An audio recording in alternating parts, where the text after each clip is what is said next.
Of course, our faces are able to express much more than just the basic 6 expressions. This means it would be absurd to try to list all possible facial expressions, but let's go over some of the most common ones, and when you understand more about them, you'll also develop a better understanding for everything in between. Let's start with the eyebrows. The eyebrows have a little interplay with our eyes. When we want to take in more information, we raise our eyebrows.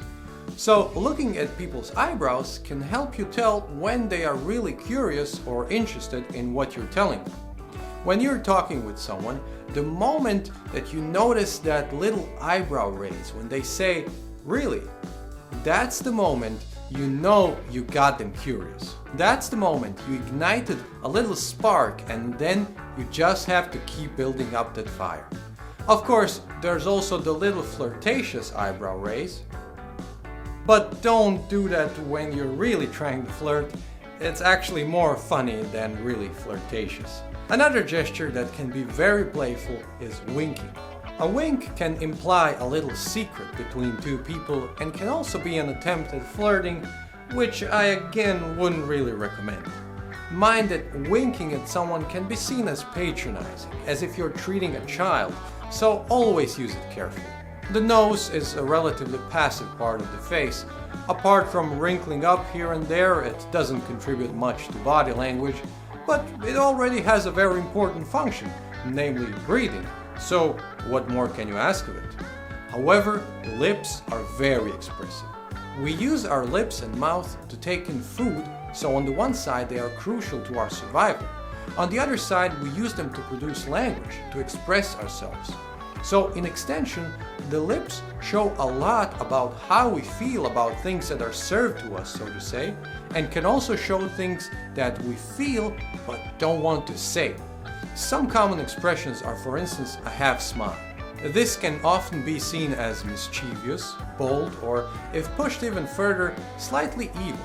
So don't do that if you want to communicate genuine friendliness. But if you're going for a bad boy or bad girl look, that's what you're looking for.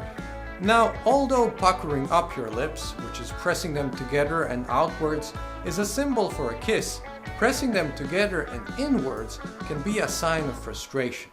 If you look at it, it's as if the person is angry about something and they're trying hard not to say it, but to keep it inside. Then there's the lip bite.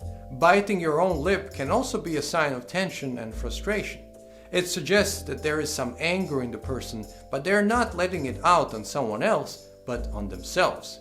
It looks like they're stopping these angry words from leaving their mouth. However, it can just as well be an indicator of sensual energy.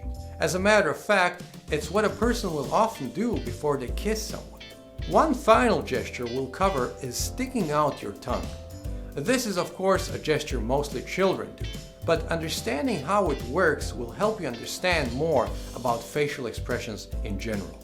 When you're a baby and a parent puts a piece of broccoli into your mouth, you probably don't like the taste of it. So what do? You stick out your tongue to get rid of it. In this very same way, a child or person sticks out their tongue to show that they reject what someone is telling them.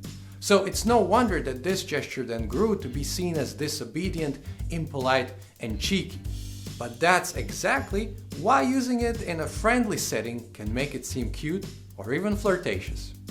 By the way, this video is a part of my new video course about nonverbal communication.